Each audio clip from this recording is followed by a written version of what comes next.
A millionaire's young son was very fond of the young chef his father had hired. A few days later, when the millionaire unexpectedly returned home, he was horrified to see that she made his son cry because the grandfather clock in the hallway chimed 6 times, its deep, resonant tone filling the Vanderbilt estate like an echo from another era. The sound stretched through the vast corridors, slipping under closed doors and pooling in the high-vaulted ceilings. Yet no one truly listened. The house absorbed the noise, just as it absorbed the absence of laughter, the absence of warmth. Paul Vanderbilt closed the leather-bound portfolio on his desk with precise deliberation. A deal finalized, another step towards an empire that ran as seamlessly as the watch on his wrist. He exhaled, rubbing his temples, glancing at the darkening sky outside his office window. 6 o'clock. Dinner time. He left his study, his polished shoes tapping evenly against the marble floors as he walked down the long, sterile hallway. The dining room doors were already open when he arrived, and as expected, Austin was seated at the far end of the massive table, dwarfed by the expanse of mahogany and the flickering light from the chandelier above. The boy did not look up. He was focused on his plate, idly moving a fork through a pile of untouched roasted vegetables, creating careful, concentric circles in the mashed potatoes. His other hand rested beneath the table, curled into a loose fist against his lap. A habit Paul had noticed, but never questioned. Paul cleared his throat, the sound breaking the quiet like a stone thrown into still water. Austin's shoulders tensed slightly, but he did not speak. The butler, sensing the unspoken signal, stepped forward.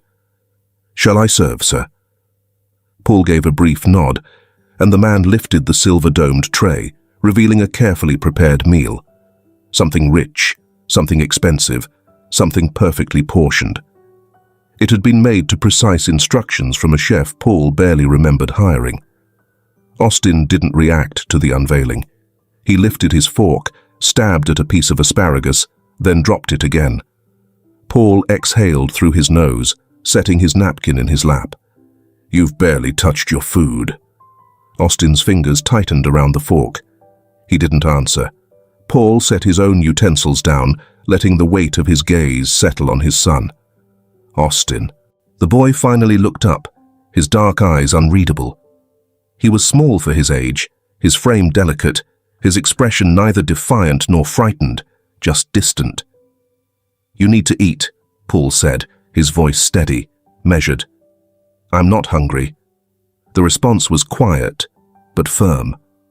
Paul leaned back in his chair, glancing towards the butler, who immediately turned away, pretending to straighten the table settings. The tension in the room was thick, layered with things unsaid. Charlotte had known how to handle moments like these. She would have coaxed him, made some offhanded joke, nudged him into eating with the ease of someone who understood that a child's defiance was often just a request to be seen. Paul had never learned that skill.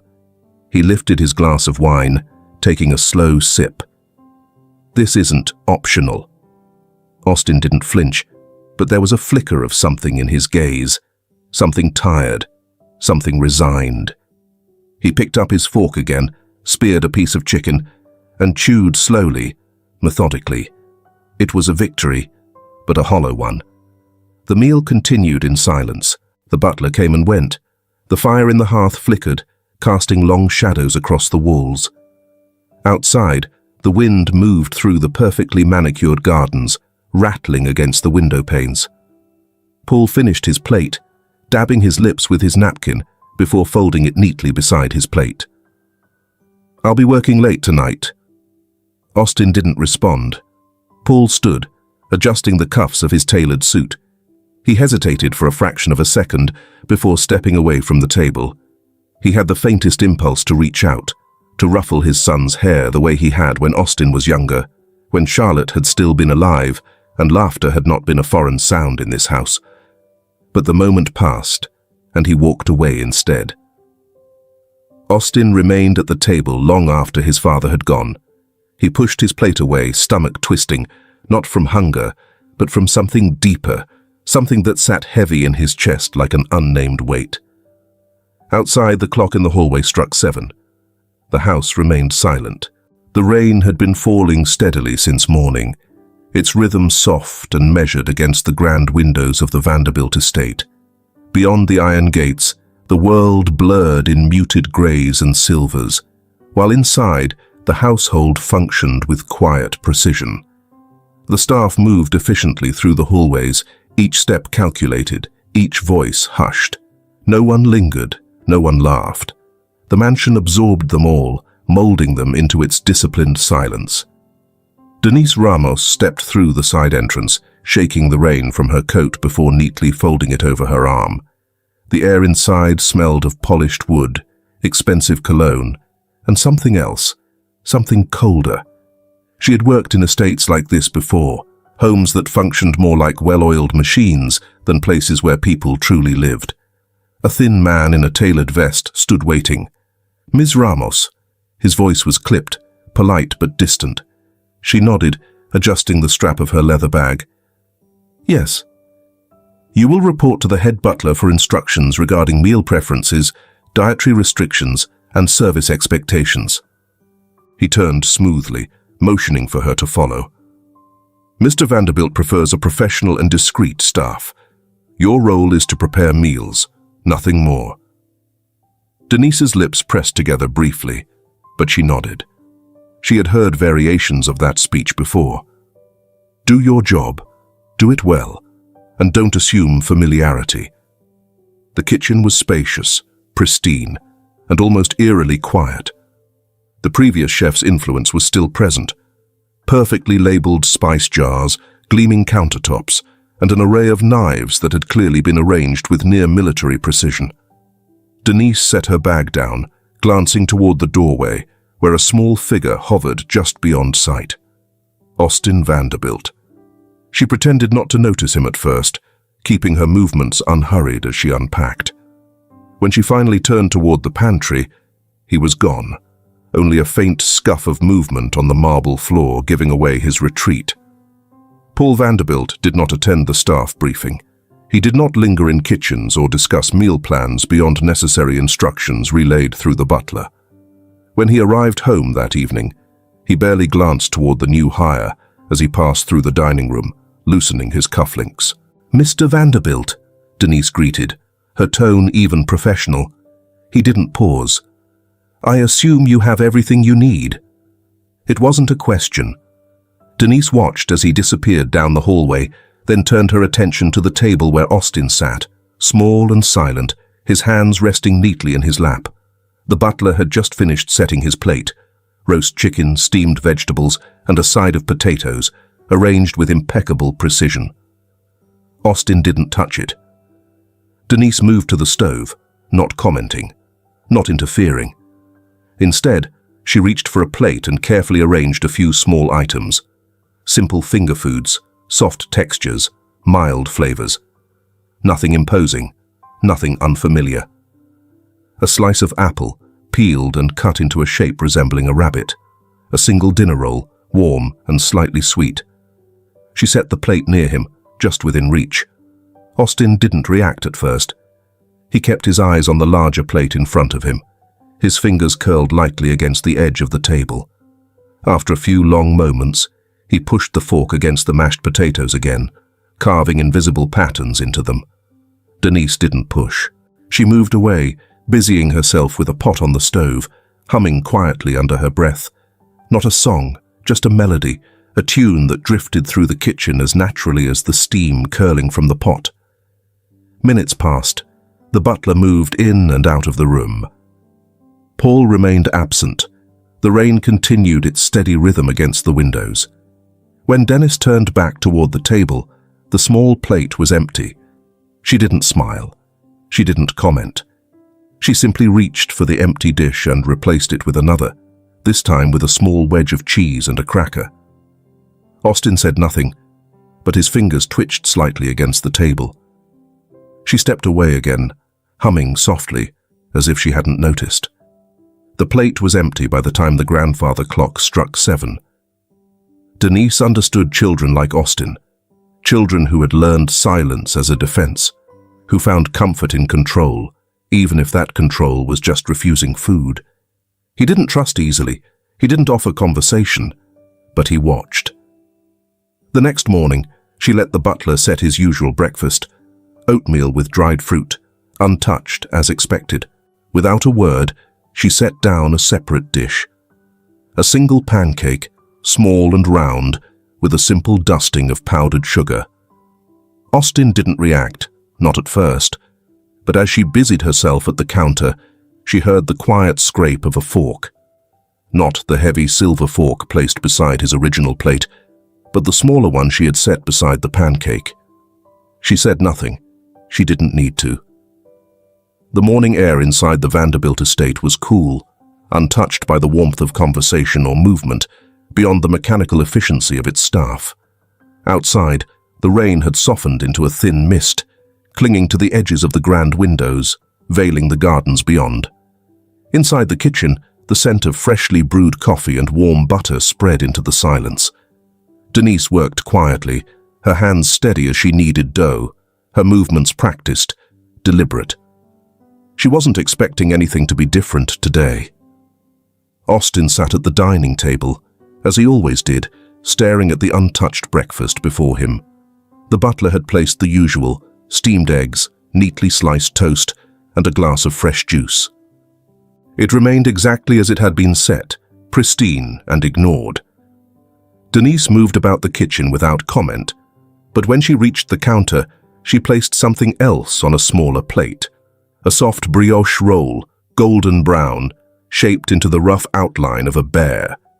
Not cartoonish, not overly childish, just subtle enough to catch a young mind's curiosity without feeling like a performance. She carried it to the table, setting it next to his untouched plate, before stepping back toward the stove. She didn't watch him directly, but she heard it. A slight shift in fabric, the faint scrape of a chair adjusting, the barely audible press of small fingers against the edge of the plate. Not the fork, not the spoon, his fingers. Austin didn't lift the roll immediately. He glanced around first, his dark eyes flickering toward the butler, then toward Denise, as if ensuring no one was watching, as if this moment belonged only to him. Then, almost hesitantly, he pinched off a small piece, bringing it to his mouth. A pause. A careful chew. Denise continued stirring the sauce on the stove, her posture unchanged, though she felt the moment settle in the space between them. She waited. Another piece, a slightly larger one this time.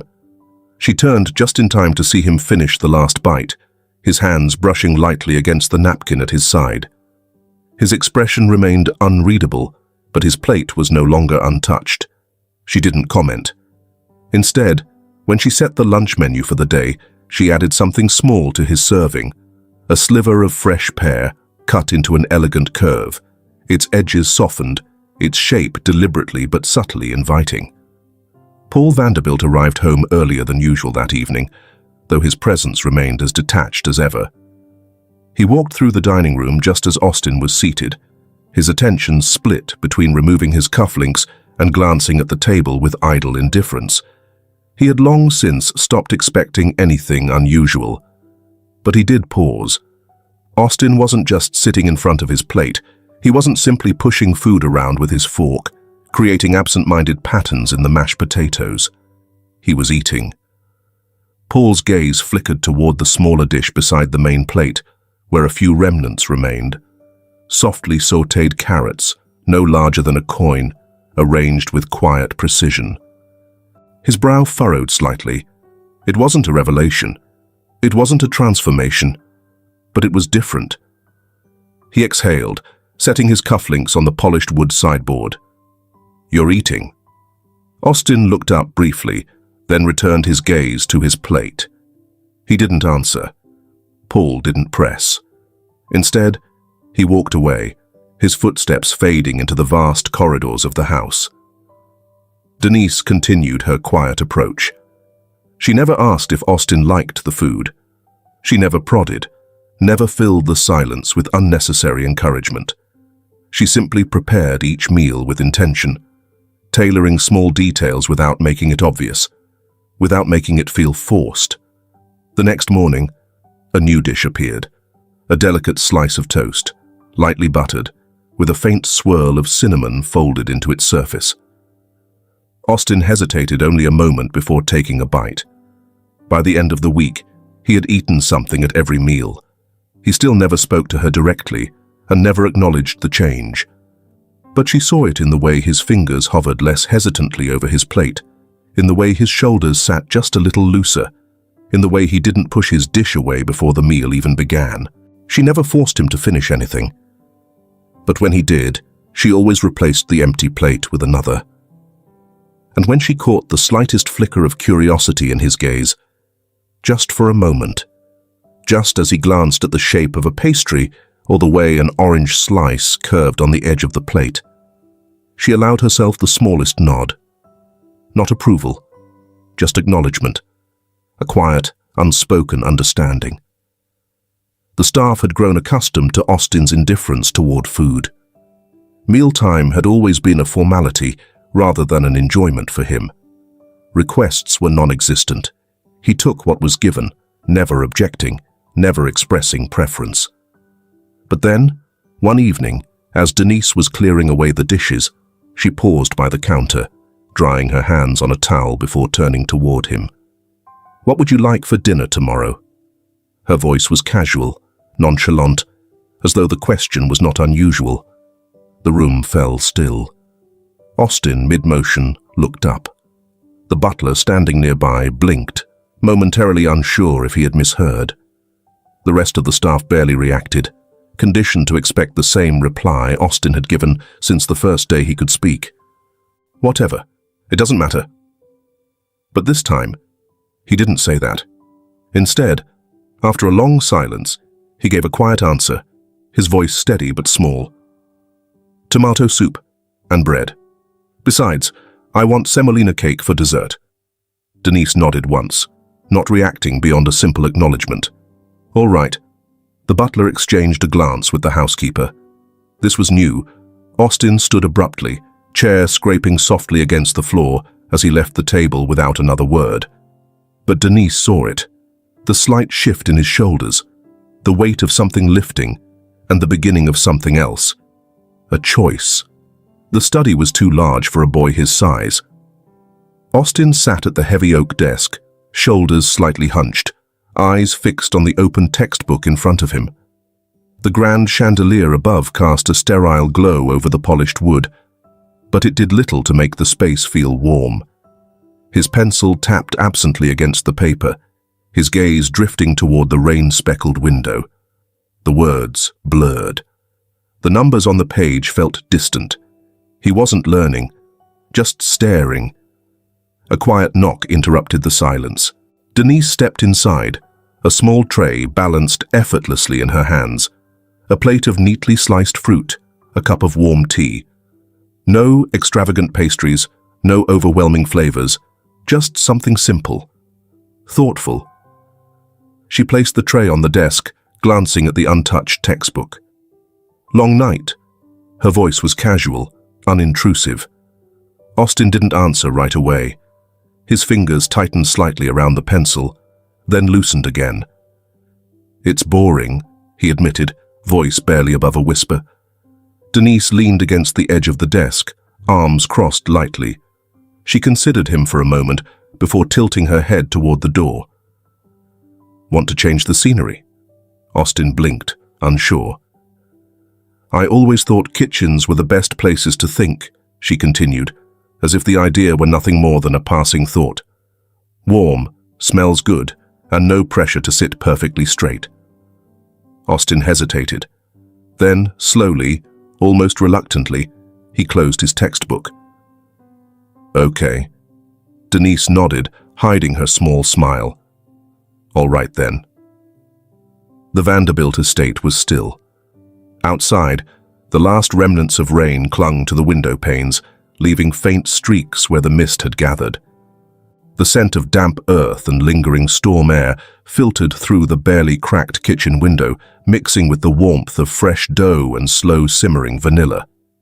Denise moved through the kitchen with practiced ease, rolling her sleeves up as she worked flour into a smooth, pliable mass. The room felt different at night, less formal, less restrained. The soft glow from the overhead lights cast a golden hue over the wooden countertops, making the space feel smaller, cozier, untouched by the rest of the mansion's cold grandeur. A quiet rustle came from the doorway. Austin stood there, hesitant but not retreating, his hands curled slightly against his sides. Denise didn't turn immediately. Instead, she reached for a bowl of sugar, measuring a careful portion before finally tilting her head slightly in his direction. "Could use an extra pair of hands," she said, her voice light, unassuming. Austin's gaze flickered toward the dough. His fingers twitched, an almost imperceptible movement. She didn't wait for an answer. She dusted a stool with a bit of flour, a subtle invitation rather than a direct request, and turned back to her work. A long pause, then the faintest scrape of wood against tile. Austin climbed onto the stool. At first, he only watched.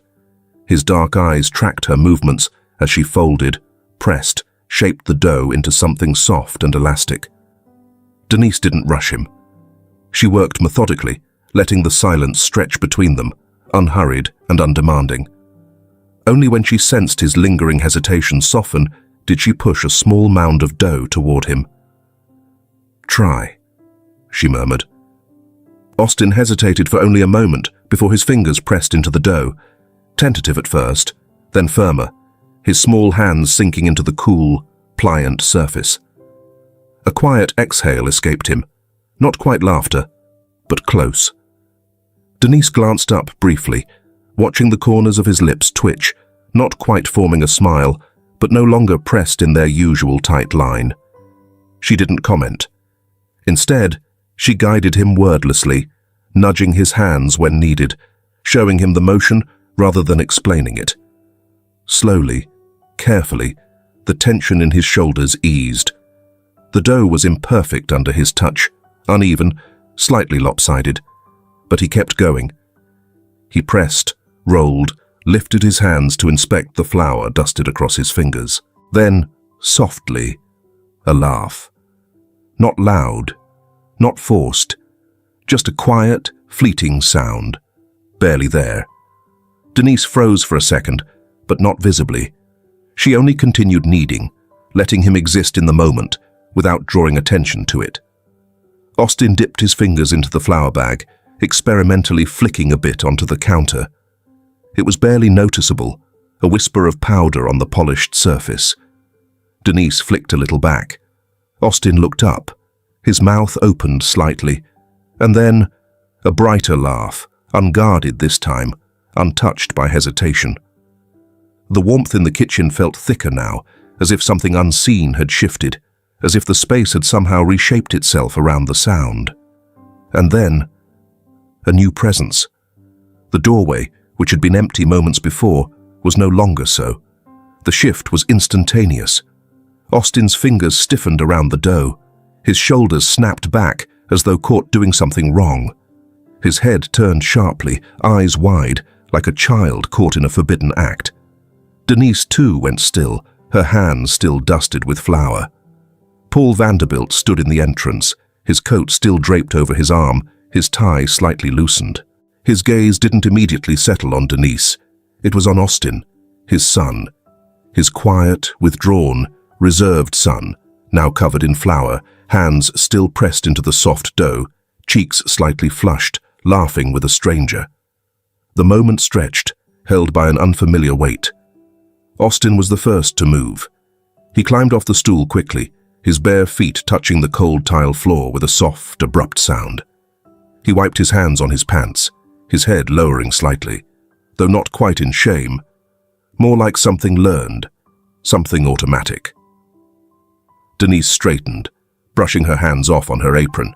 Her expression remained neutral, unreadable, but there was something in her eyes, something guarded, something waiting. Paul's voice, when it came, was even. "You should be upstairs." Austin didn't respond. Paul exhaled, his grip tightening briefly on the coat over his arm. "It's late. You have schoolwork." Austin nodded, almost imperceptibly. He turned toward the doorway, stepping past his father without another glance, his small frame moving back into the vastness of the house. The sound of his footsteps faded into the long, empty corridors. Paul remained where he was. For a long moment, neither he nor Denise spoke. Then, finally, his gaze shifted toward her. His expression was unreadable, but something flickered in his eyes, something taut, something unsettled. He turned without another word and left. The warmth in the kitchen felt thinner now, though the scent of baking bread still lingered. Denise dusted her hands off once more, but her movements had slowed. The moment was gone, but it had been real, and that mattered. Paul Vanderbilt was not a man prone to impulse. His days were meticulously planned, his hours accounted for with the precision of a man who controlled everything. But today, as he sat in his office, his hand hovered over his planner, his pen unmoving. His mind drifted back to the image of Austin in the kitchen, his hands covered in flour, his laughter something so foreign in the Vanderbilt estate that it had caught Paul entirely off guard. He leaned back, exhaling. "Push the remaining meetings to tomorrow," he told his secretary, closing the folder in front of him. "I'm going home early." The dining hall remained as grand and hollow as ever, but something had shifted, small, imperceptible changes, rippling through silence. Denise had not tried to bring Austin back into the kitchen after that night. She knew better. The moment had been delicate, almost fragile, and Paul Vanderbilt had shattered it with nothing more than his presence. So she adapted. She worked quietly, without force, weaving small moments of warmth into the cold precision of the estate. If Austin was not allowed in the kitchen, then she would bring the kitchen to him. At breakfast, the usual fare was served: steamed eggs, toast cut into immaculate squares, a perfectly portioned glass of juice. But beside it sat something else, something small, something new. A pancake, golden and soft, shaped like a fox. Not overtly playful, not overly decorated, just subtle enough to catch curiosity without demanding attention. Austin stared at it for a long moment, then picked up his fork. Not immediately, but eventually. Lunch was the same. A plate of roasted vegetables, no different from before. But among them, a single star-shaped carrot nestled between the others. A whisper of something different. Austin did not say anything, but he ate every last piece. Dinner came, and with it, another change. Paul Vanderbilt, for the first time in months, noticed. It wasn't just the food, it was Austin.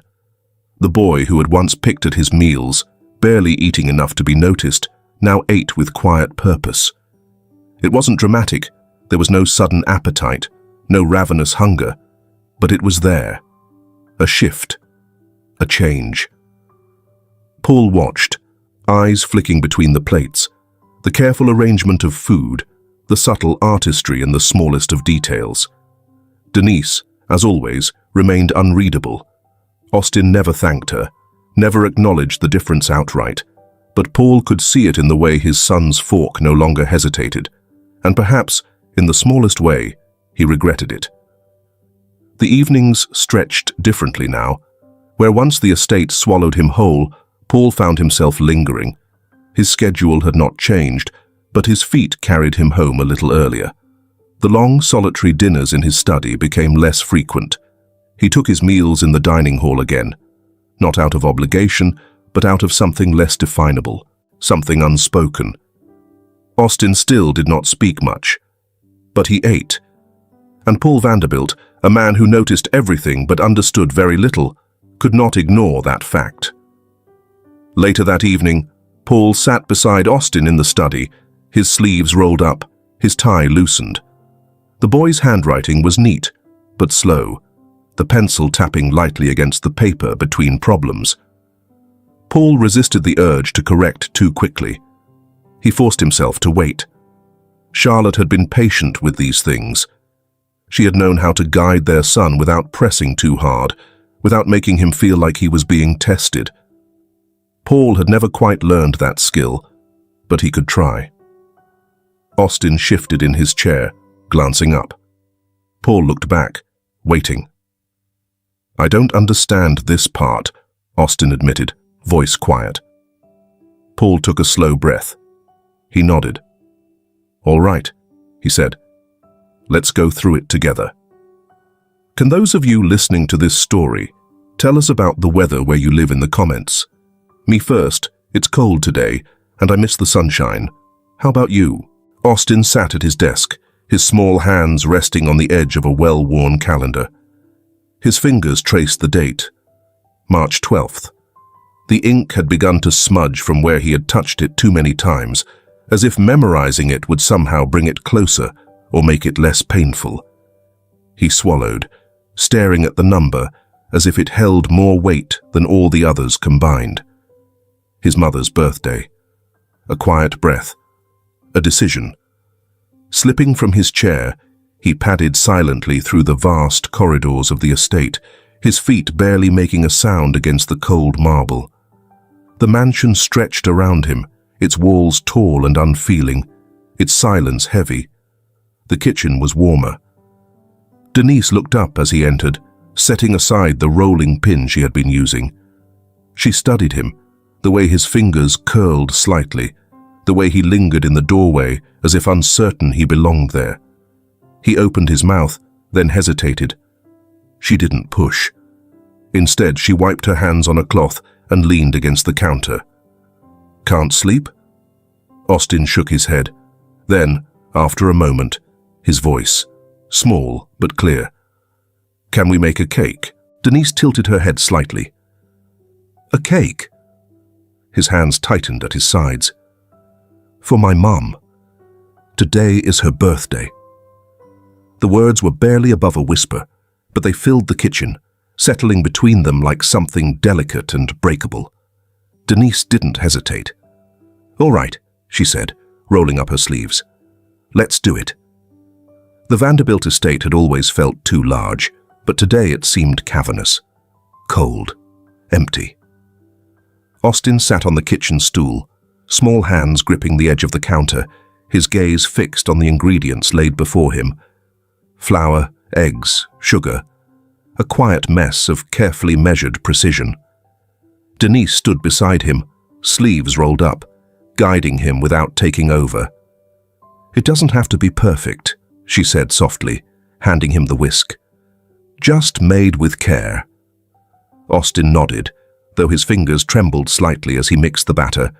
His jaw was tight, his expression carefully neutral. But Denise knew better. The cake was small, delicate, a simple vanilla sponge, nothing elaborate, but made entirely by Austin's hands. His fingers pressed carefully into the frosting, smoothing imperfections and decorating it with small, careful strokes. Denise kept her distance when he placed a single candle in the center, his breath coming slower, more measured. He didn't light it. He only stared. The clock on the wall ticked steadily. Outside, the rain had stopped, leaving behind a soft hush of mist curling around the windows.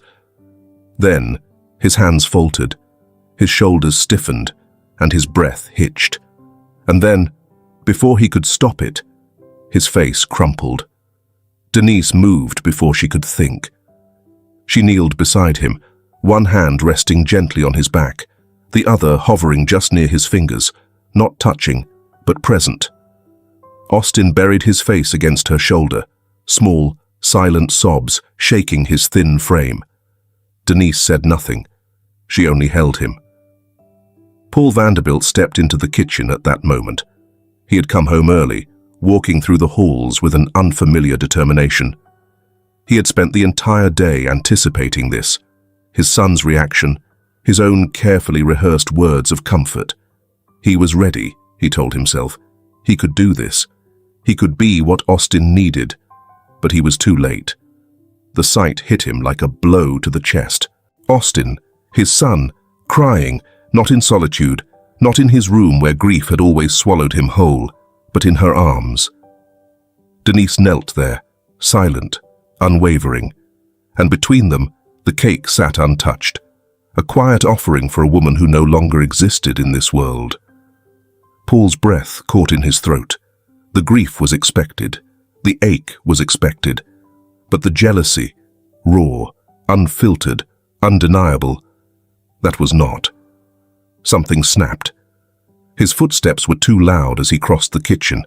The warmth of the moment, the quiet sanctuary, shattered under his presence. Austin stiffened immediately, pulling away, his hands curling into fists at his sides. Denise rose to her feet, eyes unreadable, but watchful. Paul barely looked at her. "What is this?" His voice was sharp, slicing through the air. His gaze fell on the cake, on the candle that remained unlit. His chest tightened. Denise opened her mouth to answer, but Austin beat her to it. "I made it for Mom." His voice was small, hoarse, like he had swallowed his cries too quickly. Paul's throat burned. For her, for Charlotte. But standing here, watching his son wipe his tears against his sleeve, standing beside another woman, Paul could only see one thing: replacement. His stomach twisted. The air in the kitchen felt thick, suffocating. His hands moved before he thought. The plate scraped against the counter as he overturned it. The cake tumbled onto the floor, frosting smearing across the tile, the candle snapping in half. The quiet thud echoed in the stillness. Austin took a sharp breath. Silence. Then, Denise stepped forward. "Mr. Vanderbilt." Paul turned to her sharply, his voice like ice. "You are overstepping." Her eyes flickered, but she did not shrink back. "I was just... You are not his mother." His voice was harsher than he intended, but he didn't stop. "You are an employee. Do not forget that." The words landed like a slap against stone. Austin stood frozen, his expression unreadable, but his fingers trembled slightly at his sides. Denise's shoulders squared, but she didn't argue. She didn't explain. She only looked at him. And for the first time, Paul felt something shift beneath that gaze. Something disappointed. The silence stretched. Then Paul straightened. "Pack your things. You're done here." Denise exhaled slowly. Then she nodded. Austin finally moved. His breath came fast and shallow, but he didn't cry again. He only turned, stepping over the broken cake, and walked out of the kitchen without another word. The warmth in the house flickered. Then it was gone. The Vanderbilt estate had always been quiet, but now it felt hollow. The mornings came and went with the same sterile efficiency. The butler setting the table with meticulous precision, the new chef preparing extravagant meals plated with artistic detail.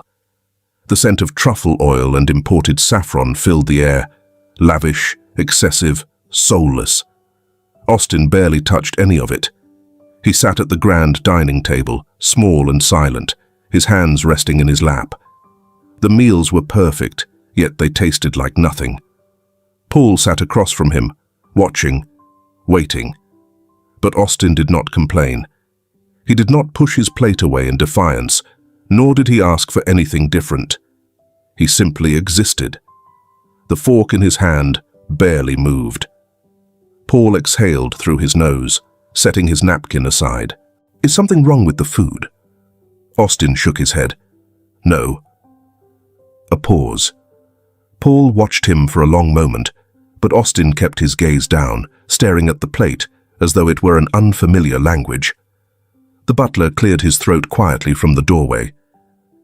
"Shall I prepare something else, sir?" Paul hesitated. Would it even matter? "No," he muttered. "It's fine." Austin didn't react. Paul turned his attention back to his own meal, but he felt it. The absence, the space that had once been filled with something warmer, something softer, something that had left with Denise. The days passed, slow and heavy.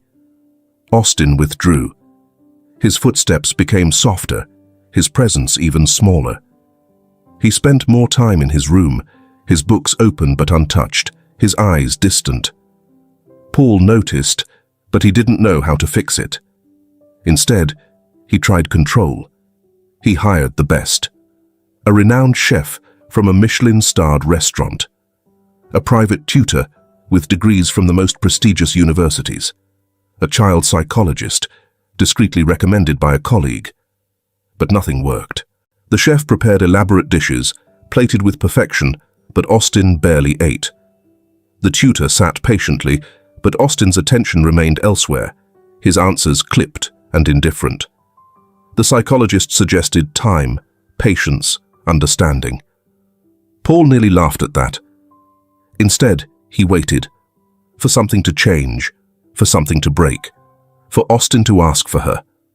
But he never did. He simply shrank, disappearing into the vastness of the mansion, moving like a ghost through its corridors. Paul should have felt relief, should have appreciated the silence, the lack of rebellion, the absence of attachment to a woman who had never belonged here to begin with. But all he felt was unease, a hollow ache, deep and persistent, a feeling he refused to name. One night, Paul found himself outside Austin's bedroom. The door was slightly ajar, the soft glow of a bedside lamp casting shadows along the walls. Austin sat on his bed, his legs tucked under him, his head resting against the headboard.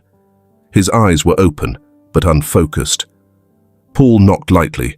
No response. Austin. His voice came quieter than intended. Austin didn't turn. Paul hesitated, glancing toward the half-read book on the boy's lap, the untouched plate of dinner on his nightstand. He exhaled. "You need to eat." A pause. Then, softer than ever, "I'm not hungry." Paul clenched his jaw. The words mirrored exactly the response he had once given Charlotte years ago, on the nights when he had buried himself in work instead of grief, when food had tasted like nothing and sleep had felt like a waste of time. He saw it now. He saw the exhaustion, the thinness in Austin's small frame, the dullness in his eyes. Paul had always believed grief was something to endure, something to push through until it became small enough to ignore. But Austin wasn't enduring. He was fading. Paul swallowed hard. "Austin, I'm tired." A simple statement, a dismissal. Paul inhaled sharply, stepping back from the doorway. "Get some rest." Austin didn't respond. Paul lingered for a second longer, then turned away, closing the door behind him. The hallway felt unbearably cold. Paul was not an impulsive man, but that night he sat in his study, staring at the glass of whiskey on his desk, the ice melting into amber, untouched. His fingers tightened around the edge of his chair. Then, in one sharp motion, he reached for the phone. "I need a private investigator." His voice was steady, controlled. "Find everything you can about Denise Ramos." A pause. "And be discreet." He hung up before he could reconsider. The whiskey remained untouched. Paul sat there for a long time, the silence pressing in around him.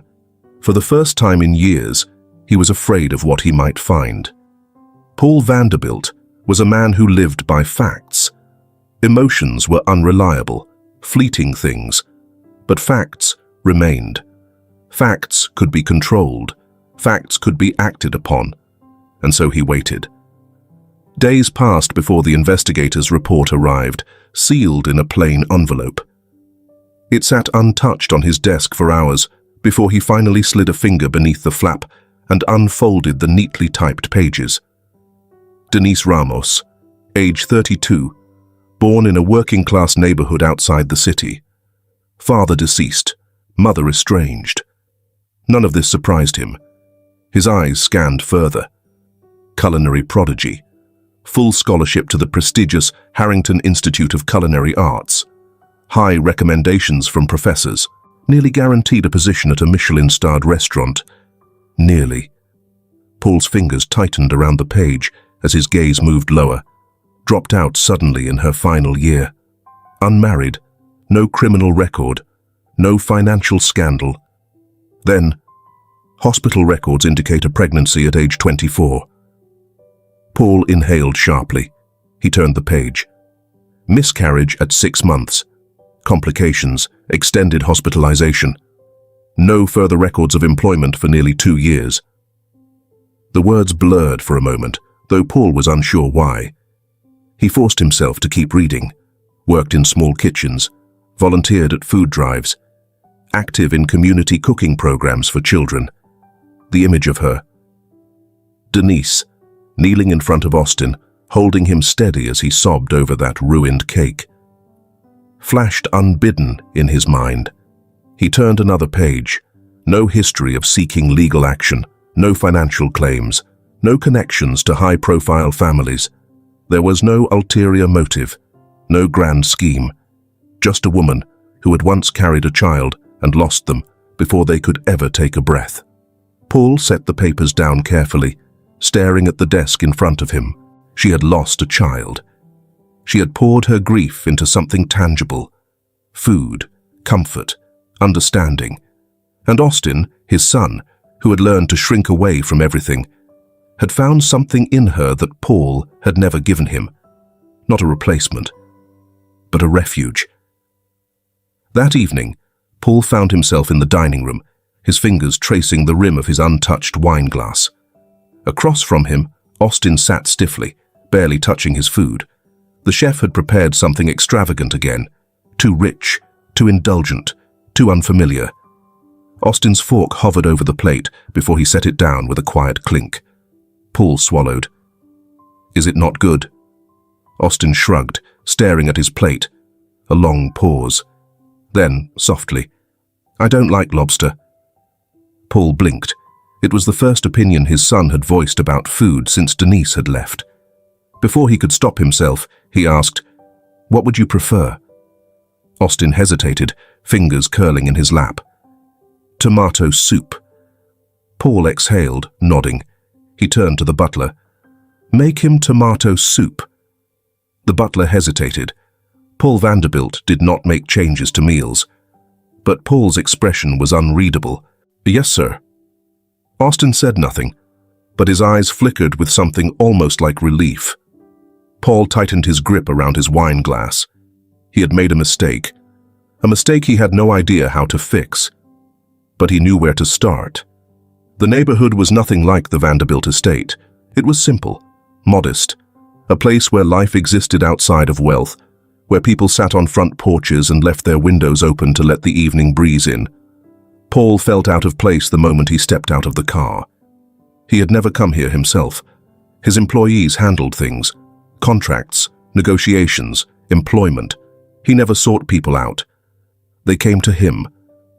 Yet here he was. A single porch light illuminated the small townhouse. No grand gates, no marble pillars, just a door with a slightly worn doormat and a small planter filled with herbs. Paul hesitated. Then, before he could talk himself out of it, he knocked. A pause. Then, footsteps. The door cracked open, and there she was, Denise. She looked at him for a long moment, her eyes guarded, her expression unreadable. Paul cleared his throat. The words stuck. He exhaled, starting again. "I made a mistake." Her grip on the doorframe tightened slightly, but she said nothing. Paul swallowed. "Austin isn't eating."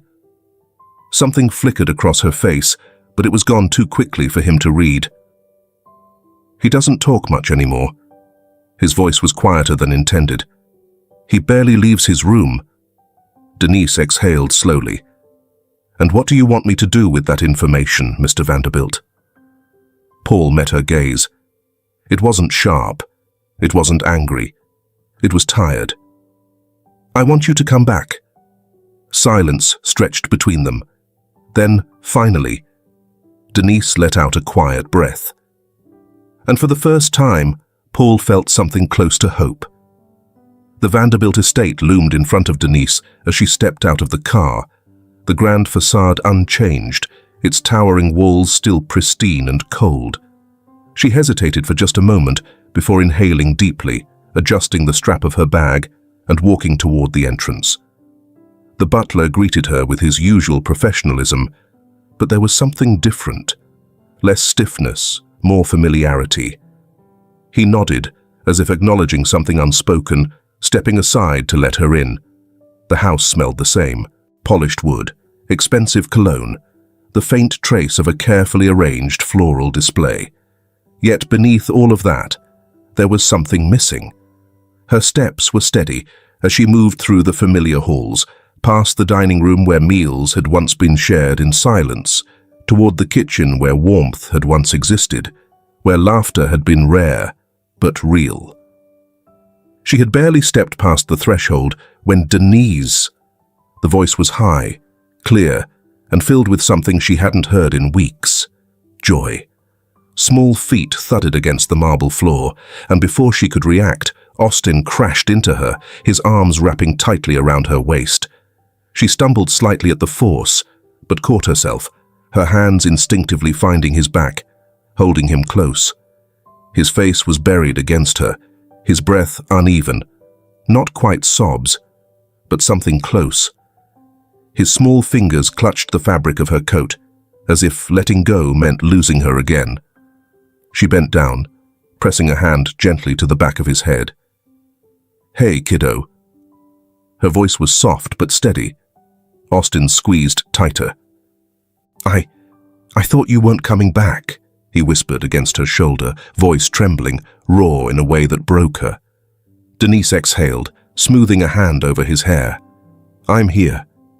He nodded against her, as if convincing himself that it was real.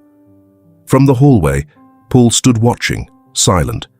For once, he didn't interrupt. Austin barely let go of Denise the entire evening. He talked. For the first time in weeks, words spilled from him, stories, questions, thoughts he had kept bottled up. He told her about the terrible food, the new tutors, and how the house had felt too empty and too quiet after she left. And then, as they sat in the kitchen, where she had always belonged, he turned, looking at Paul for the first time in a long time. "Thank you." Paul stiffened slightly and caught off guard. For what? For bringing her back. Denise saw it then, the flicker of something in Paul's expression. Regret, gratitude, something deeper, something harder to name. Austin's fingers fidgeted on the edge of the counter, his voice quieter now. "You were always working." Paul's breath stilled. Austin didn't say it accusingly, just as a fact. A truth lay bare between them. "You were never home," the boy continued, eyes fixed on the table. "Mom always said you worked for us, but you weren't with us." The words landed like a weight. Paul's throat tightened. "I thought you didn't want to be," Austin admitted, his voice even smaller now, "so I stopped trying." The silence stretched long. Then, softer than ever, Paul exhaled. "You were right." Austin blinked, looking up at him. Paul's grip on his own wrist tightened. "I should have been here more." His voice was quiet, almost measured, but real. "I thought, if I gave you everything you needed, then it would be enough." Austin didn't respond right away.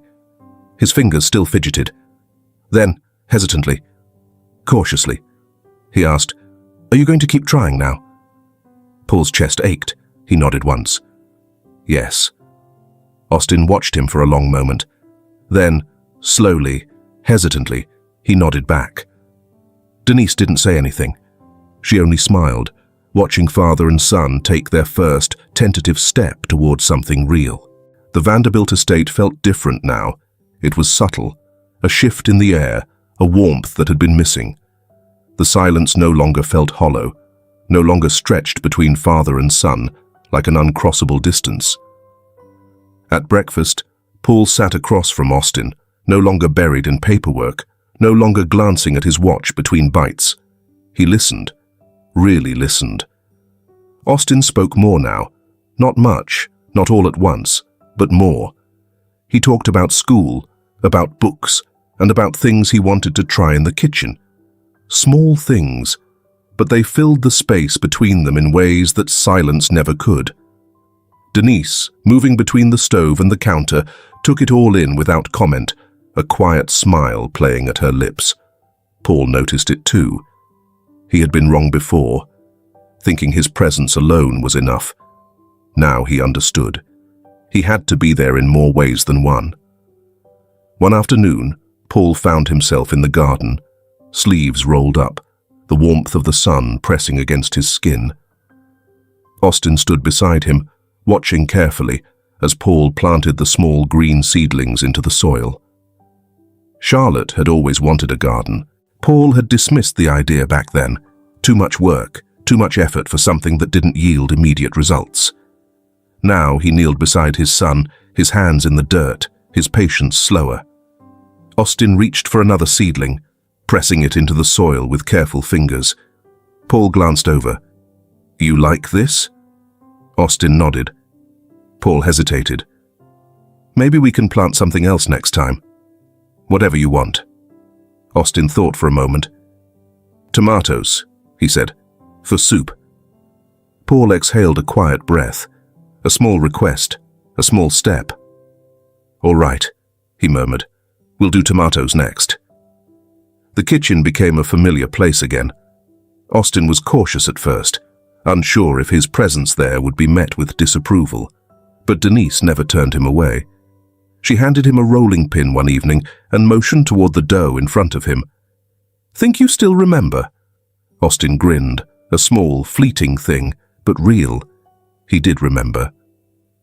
Paul, watching from the doorway, hesitated before stepping inside. He had never lingered here before, never saw the purpose.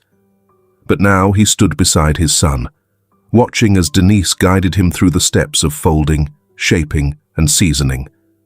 Paul's hands remained at his sides, but his gaze was steady. For the first time, he wanted to learn. The night before Paul's next business trip, something changed. Dinner had been quieter than usual, not cold, not distant, but different. Denise had excused herself early, leaving father and son alone at the table. Austin fidgeted for a moment before finally speaking.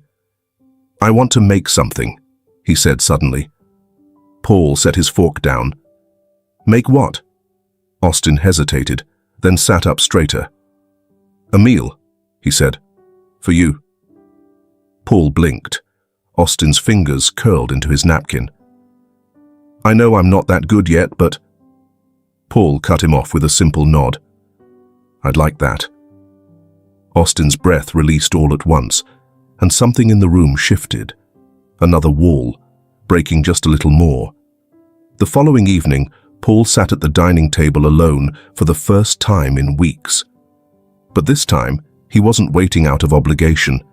He was waiting for his son. The butler entered first, carrying the tray carefully, setting down the plate in front of Paul.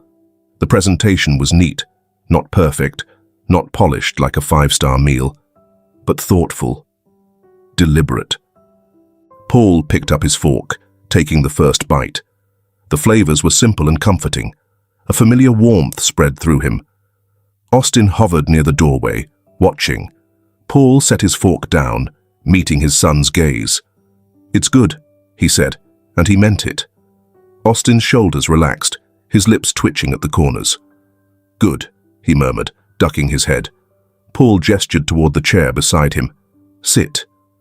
Austin hesitated, then pulled out the chair. They ate together. For the first time in a long time, they were simply father and son. The restaurant exuded elegance, though not in the cold, ostentatious way that so many high-end establishments did. There was warmth in the lighting, a welcoming hum of conversation that filled the space, blending seamlessly with the faint clinking of silverware and the aroma of fresh herbs mingling with butter. Paul Vanderbilt stepped inside, his cane tapping softly against the polished floor. His hair, now a dignified silver, bore witness to the passage of time, and though his movements were slower, his presence still carried weight. He barely needed to announce himself. The maitre d' recognized him instantly, nodding with quiet reverence before leading him toward a table by the window. "Would you like to see the menu, sir?" Paul glanced around the dining hall instead. He had been to countless fine restaurants in his life, but this one felt different. "No need," he murmured. The waiter inclined his head before stepping away. Paul let his gaze wander toward the open kitchen, where chefs moved in a practiced rhythm, each motion executed with precision. He had always appreciated efficiency, but there was something else here. Not just skill, but purpose, passion. And then he saw him, Austin. Paul exhaled slowly. His son. The head chef moved with ease, his sleeves neatly rolled to his elbows, issuing quiet instructions as he scanned the room, his eyes sharp, missing nothing. Confident, capable. Paul felt something shift inside him. Austin turned, his gaze sweeping over the guests before landing on him. A pause. Then, a slow, knowing smile. He murmured something to his sous chef before stepping out of the kitchen, weaving through the tables with the kind of effortless poise Paul had spent years trying to instill in him. But this confidence, this belonged entirely to Austin. Paul straightened in his chair, ignoring the stiffness in his joints as his son approached. "Dad," Austin greeted, his voice warm and steady. Paul studied him for a moment. Not the boy who had once pushed his meals around his plate, not the quiet child who had spoken in whispers, but a man. "You've done well," Paul murmured. Austin chuckled, shaking his head. "Took me long enough." Paul huffed a quiet breath. Good things take time. Austin glanced at the table, at the dish in front of his father. "I made something for you." Paul raised a brow. "You still remember what I like?" Austin smirked. "You're hard to forget."